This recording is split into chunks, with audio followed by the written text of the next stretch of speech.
வணக்கம். இந்த தமிழ் படிக்கிறதுனால என்ன லாபம்? என்ன சம்பாதிக்க முடியும்? அப்படியாக்கு இப்படியாக்குன்னு கேட்குறாங்களா? நல்லா அனுபவிச்சு வாழ்க்கைய ரசிக்க முடியுங்க. அதுக்கு தான் தமிழ் படிக்கணுங்கிறேன். நான் பல்கலைக்கழகத்தில பிஹெச்டி பண்ணிக்கிட்டு இருந்தேன். மதுரை காமராசர் பல்கலைக்கழகத்தில. அப்ப அங்க ஒரு முதுபெரும் தமிழறிஞர். அவர் அந்த ஆராய்ச்சி இதில ஈடுபட்டிருக்காரு. அவருக்கு வயது 80க்கு மேல இருக்கும்.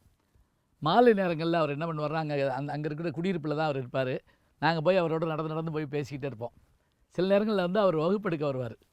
வந்தா அன்றைக்கி பெருங்கூட்டம் இருக்கும். அவ்வளவு நகைச்சுவையாக பேசுவார். நல்ல இனிமையாக சொல்லுவார்.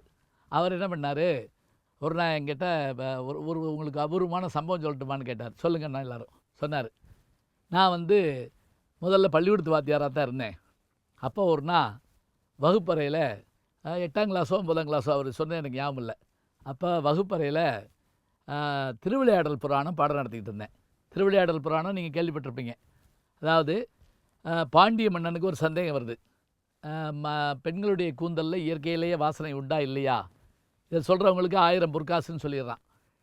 உடனே தருமின்னு ஒரு புலவன் முயற்சி பண்ணுறான். அவனுக்கு பாட்டு எழுத வரல. சிவபெருமான் எழுதி கொடுக்குறாரு. எழுதி கொடுத்தோடனே அதை வாங்கிட்டு போகிறான். அதில் பிழை கண்டுபிடிச்சி விடுறாரு. யார்? நக்கீரர். நீங்கள் திருவிளையாடல் படம் பார்த்துருப்பீங்க. அதுபடி உடனே சிவபெருமான் நக்கீரரோடு வாதிடுறார். இந்த காட்சியை அவர் சொல்கிறார். சொல்லிவிட்டு நான் இதை நடத்திக்கிட்டு இருந்தேன். அப்போ நக்கீரருக்கும் சிவபெருமானுக்கும் இடையில் அந்த வாக்குவாதம். நீங்கள் திருவிளையாடல் படத்தை பார்த்தீங்கன்னா தெரியும். இந்த சபையின் கண் என் பாட்டில் குற்றம் சொன்னவன் எவன்? சிவாஜி கேட்பார் சிவபெருமானை அவன் இவன் என்ற ஏகவசனம் வேண்டாம் அப்படின்னு மன்னர் சொல்லுவார், முத்துராமன்.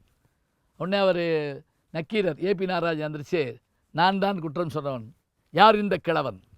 முத்தமிழ் சங்கத்தின் தலைவர் புலவன் நக்கீரன். ஓ, கீரனா? தமிழ் சங்கத்தில் தலைமை புலவன் என்ற மமதையால் தான் இப்படி செய்தீரா? என்ன குற்றம் கண்டீர்? சொற்குற்றமா பொருட்குற்றமான்? உடனே அவர் சொல்வார், முதலில் பாடலை இயற்றியது யார்? யாம் யாம் இயற்றினோம். இயற்றிய நீர் வராமல் மற்றவரிடம் கொடுத்து அனுப்ப காரணம் அது நடந்து முடிந்த கதை. இது இப்படி சொல்லிட்டே வருவாங்க. உடனே அவருக்கு ஒரு கேள்வி கேட்பார். எல்லாம் எமக்கு தெரியும்னு உடனே, எல்லாம் தெரிந்து விட்டால் எழுதும் பாட்டில் பிழை இல்லை என்ற அர்த்தமா? என்ன பிழை? இப்போ தான் கேள்வி கேட்ட உடனே எங்கே இந்த பாடலை சொல்லும். அப்படியே அந்த பாட்டு சொல்லுவாங்க. கொங்குதேர் வாழ்க்கை அஞ்சிரை தும்பி காமம் செப்பாது கண்டது முடியுமோ, பயிலியது கிளியை நட்பின் சிறியை தறிவு குந்தில் நரியும் உழவோ நீரியும் பூவை. இந்த பாட்டு நான் வேகமாக சொல்லிட்டேன், நீங்கள் ஒன்றும் பயப்படாதீங்க, எடுத்து பார்த்துக்குங்க. இதை சொல்லிவிட்டு அவர் சொன்னார், சிவபெருமானுக்கும் நக்கீரருக்கும் இடையில் சண்டை வந்துச்சு. சிவபெருமான் மனுஷனாக தான் வந்தார். 64 திருவிளையாடலில் மனுஷனாக தான் வந்தார். நக்கீரனும் மனுஷன்தான்.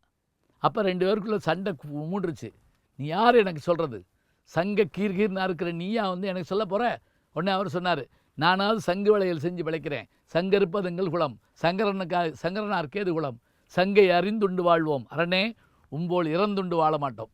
நீ என்ன உன்னை மாதிரி பிச்சை எடுத்து பிழைப்ப நினச்சியா அப்படின்னு சிவபெருமான் சொல்லிவிட்டார்.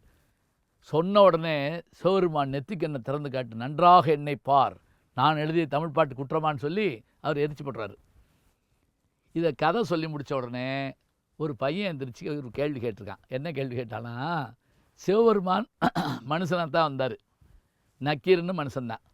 2 பேரும் பேசிக்கிட்டாங்க, சத்தம் போட்டாங்க. சப்புன்னு கூட ஒரு அறை விட்டுருக்கலாம் சிவபெருமான். எதுக்காக 3வது கண்ணாகிய நெத்திக்கண்ணை திறந்து சுப்ரீம் பவரை காட்டினார்? நான் பெரிய ஆள்னு ஏன் காட்டினார்? இது முறையானு கேட்டிருக்கான். வாத்தியாருக்கு அப்படியே ஒரு மாதிரி ஆடி போச்சு. ஏன்னா சிலபஸில் இதெல்லாம் இல்லை. உடனே அவர் என்ன பண்ணியிருக்காரு, சமாளித்து, ஒன்றும் இல்லைப்பா, அதில் இருக்கக்கூடிய விஷயத்தை நீ பாரு, 2 பாட்டு தள்ளி பார்த்தான்னு தெரியும். இந்த கேள்வி பதிலில் கேட்குறாங்க, இயற்கையிலேயே பெண்களுக்கு கூந்தலில் மனம் உண்டா? இதுதான் கேள்வி. உண்டுங்கிறார் சிவபெருமான், இல்லைங்கிறாரு யார்? நக்கீரர். சரி, இல்லை. உயர்ந்த சாதி பெண்களுக்கு சிவபெருமான் கேட்குறார், இல்லை நக்கீரன். தேவலோகத்து பெண்களுக்கு இல்லை, சரஸ்வதிக்கு இல்லை, லட்சுமிக்கு இல்லை. இப்படி சொல்லிட்டு வர்றப்பவே ஒரு வார்த்தையை நக்கீரர் கூட விட்டுட்டார். நான் அன்றாடம் வழிபடுகிறேனே உமையவள் இமையவள் பார்வதி, அவளுக்கும் கூந்தலில் மனமில்லைன்னு சொல்லிவிடுறாரு. இப்போ தான் சிவபெருமானுக்கு கொஞ்சம் இதாக இருக்குது. என்னடாது, வந்திருக்கிறதே அவளுடைய வீட்டுக்காரன் தான் வந்திருக்கேன், எனக்கு அவள் கூந்தலில் மனம் இருக்குமா இல்லையான்னு எனக்கு தெரியுமா, உனக்கு தெரியுமா அப்படிங்கிறதுக்காக, எப்பா நான் தாண்டா வந்திருக்கேன்னு விசிட்டிங் கார்டு எடுத்து காட்டுற மாதிரி நெத்திக்கண்ணை திறந்தாராம். அந்த நெத்திக்கண்ணை திறந்தது அவனை எரிக்கணுங்கிறதுக்காக இல்லையா, சிவபெருமான் தாண்டா வந்திருக்கேன் அப்படிங்கிறதுக்காக. இப்போ அவன் அந்த நக்கீரனுடைய வார்த்தை என்னாச்சுன்னா, அன்றாடும் வழிபடுகிற உமையவளுக்கும் கிடையாதுன்னு சொன்ன உடனே தான் அவர் இப்படி சொன்னாராம். இதை சொல்லி முடித்த உடனே அப்புறம் அவங்க சிவபெருமான் திரும்பி அவரை உயிரோடு கொண்டு வந்துடுறாரு. இருக்கட்டும், இதை சொல்லி முடிச்சுட்டு அந்த பெரியவர் சொன்னார், இந்த கேள்வியை கேட்டது யார் தெரியுமா? அந்த வகுப்பறையில் இருந்த அந்த பையன் யாருன்னு கேட்டால் அவர் தான் தமிழ்நாட்டுடைய முதல்வராக இருந்த டாக்டர் கலைஞர் கருணாநிதி. சரி, இதுக்கு பதில் சொன்னவர் யார் தெரியுமா? தண்டபாணி தேசியர் என்று தேவாரத்துக்கு உரை எழுதிய மிகச்சிறந்த தமிழறிஞர்.